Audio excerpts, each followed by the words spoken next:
Hello, Mark. My name is Tina Zhang Yanting. My number is 15. I am a junior from the Department of English in NCUE. Today, I am going to read a speech called 3 Lessons on Success from an Arab Businesswoman by Leila Hoteit. Mom, who are these people? It was an innocent question from my young daughter, Leila, around the time when she was 3. We were walking alone with my husband in one of Abu Dhabi's big fancy malls. Leila was peering at a huge poster standing tall in the middle of the mall. It featured the free rulers of the United Arab Emirates. As she tugged in my side, I bent down and explained that these were the rulers of the UAE, who had worked hard to develop their nation and preserve its unity. She asked, "Mom, why is it that here where we live and back in Lebanon, where Grandma and Grandpa live, we never see the pictures of powerful women on the walls? Is it because women are not important?" This is probably the hardest question I've had to answer in my years as a parent and in my 16 plus years of professional life. For that matter, I had grown up in my hometown in Lebanon, the younger of 2 daughters to a very hard-working pilot and the director of operations for the Lebanese Airlines, and a super supportive stay-at-home mom and grandma. My father had encouraged my sister and I to pursue our education, even though our culture emphasized at the time that it was sons and not daughters who should be professionally motivated. I was one of very few girls of my generation who left home at 18 to study abroad. My father didn't have a son, and so I, in a sense, became his. Fast forward a couple of decades, and I hope I didn't do too badly in making my father proud of his would-be son. As I got my bachelor's and a PhD in electrical engineering, did R&D in the UK, land consulting in the Middle East, I have always been in male-dominated environments. Truth be told, I have never found a role model I could truly identify with. My mother's generation wasn't into professional leadership. There were some encouraging men along the way, but none knew the demands and the pressures I was facing, pressures that got particularly acute when I had my own 2 beautiful children. And lo, Western women love to give us poor, oppressed Arab women advice. They live different lives with different constraints.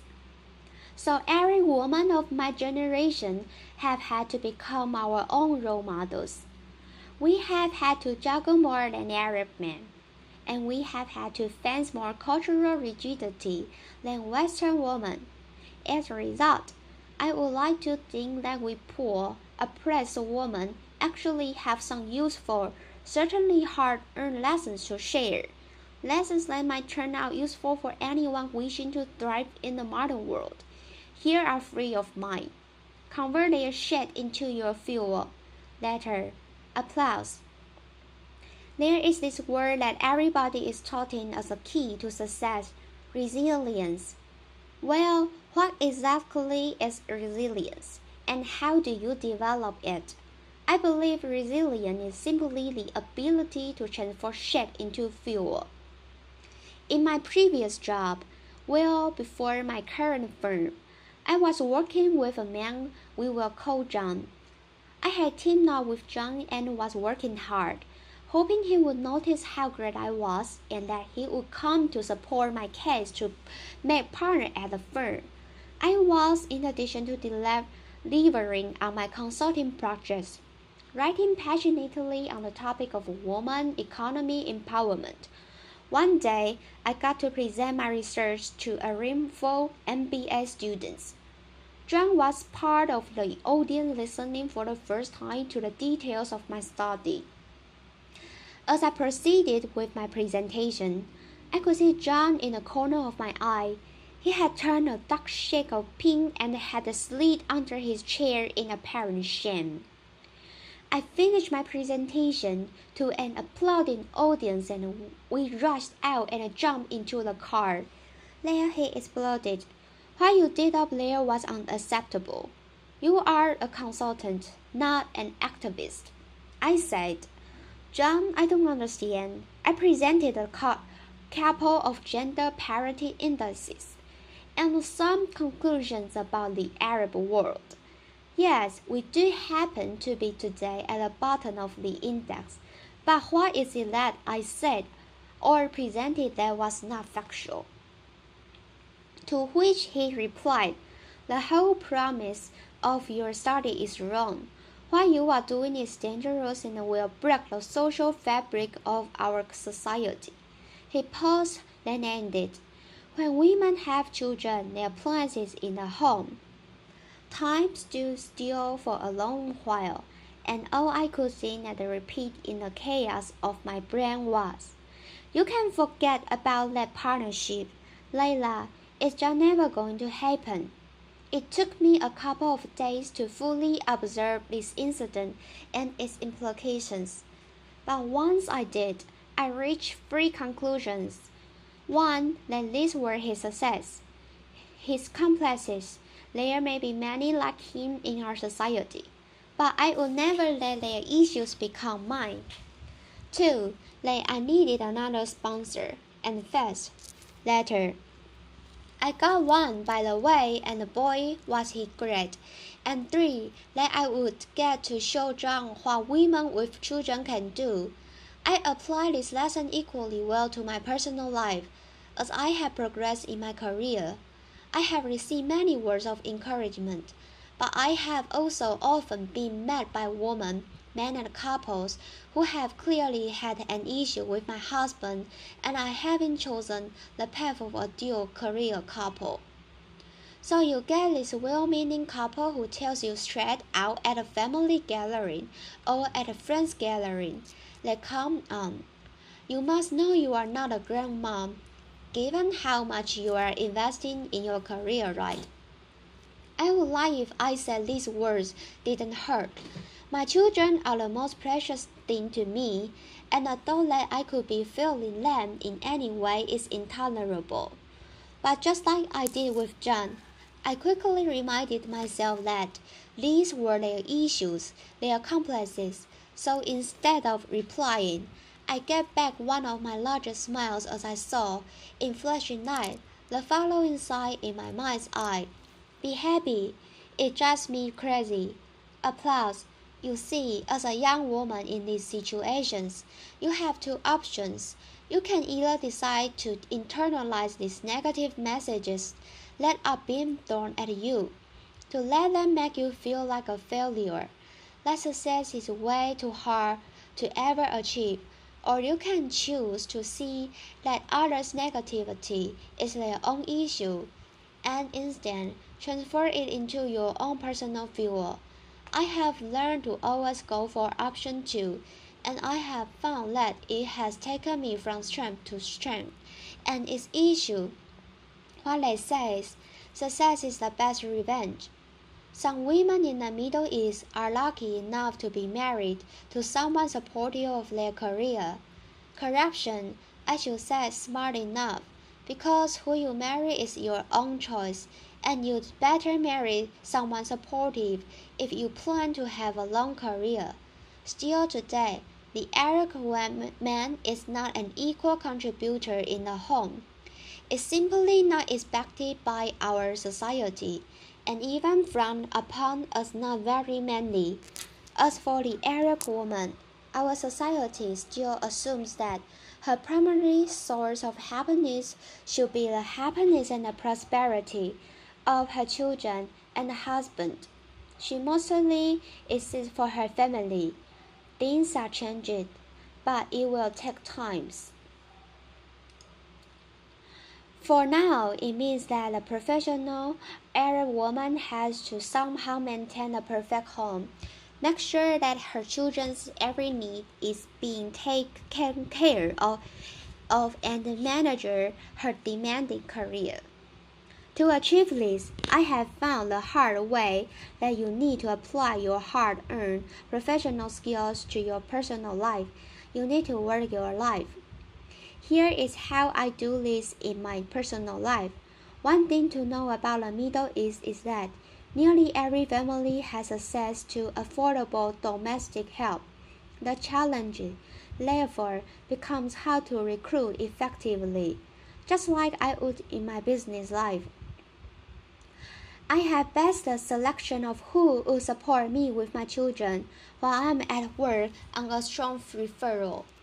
Christina had worked for 4 years with my sister and the quality of her work was well established.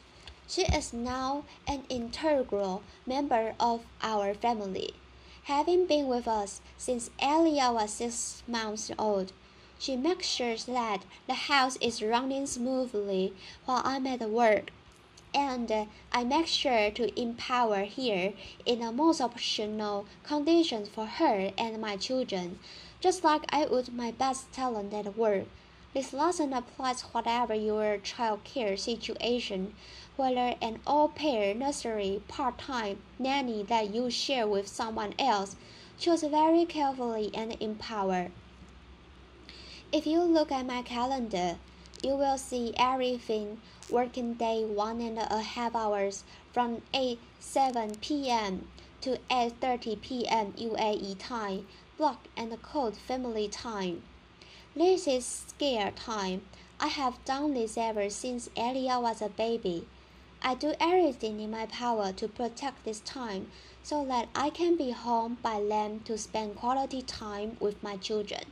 Asking them about their day, checking up on homework, reading them a bedtime story, and giving them lots of kisses and cuddles.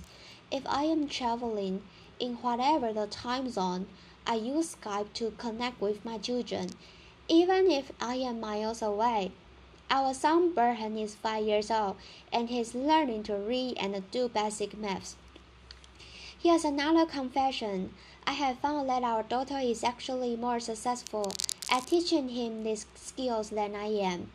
Later, it started as a game, but Elia loves playing teacher to her little brother, and I have found that these sessions actually improve Berhan's literacy, increase Elia's sense of responsibility, and strengthen the bonding between them, a win-win all around. The successful Arab women I know have each found their unique approach to working their life as they continue to shoulder the lion's share of responsibility in the home. But this is not just about surviving in your dual roles as a career woman and a mother. This is also about being in the present when I am with my children. I try to leave work out of our lives instead of worrying about how many minutes I can spend with them every day. I focus on turning these minutes into memorable moments. Moments where I'm seeing my kids, hearing them, connecting with them. Join forces, don't compete. Arab women of my generation have not been very visible in the public eye as I grew up. This explains, I think, to some extent, why you find so few women in politics in the Arab world. The upside of this, however, is that we have spent a lot of time developing a social skill behind the scenes, in coffee shops, in living rooms, on the phone, a social skill that is very important to success. Networking. I would say the average Arab woman has a large network of friends and acquaintances. The majority of those are also women.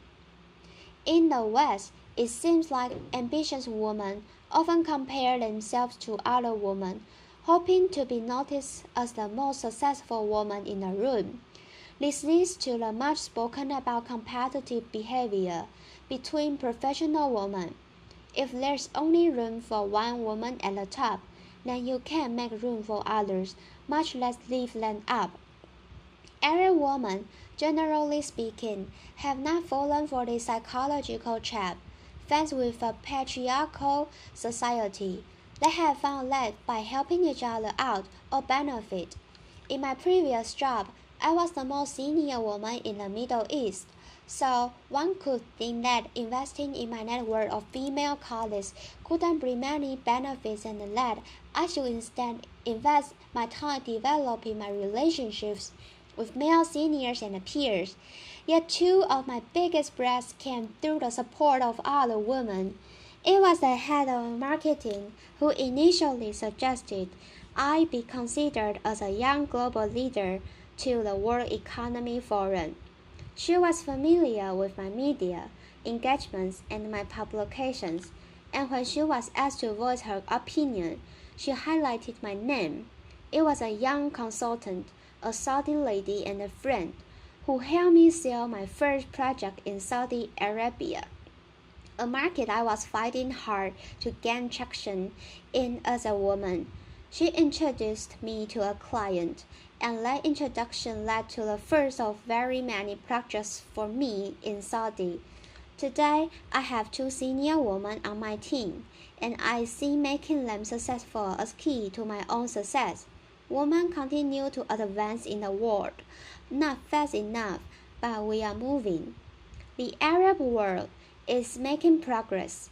Despite many recent setbacks, just this year, the UAE appointed 5 new female ministers to its cabinet, for a total of 8 female ministers. That's nearly 28% of the cabinet, and more than many developed countries can claim. This is today my daughter Elia's favorite picture.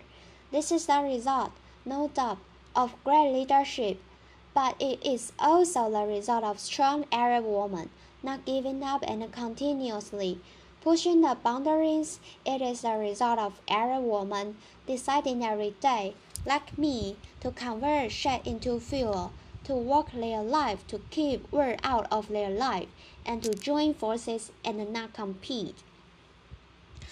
As I took to the future, my hopes for my daughter when she stands on this stage some 20, 30 years from now are that she be as proud to call herself her mother's daughter as her father's daughter. My hopes for my son are led by them. The expression, her mother's son or mama's boy, would have taken on a completely different meaning. Thank you. Applause.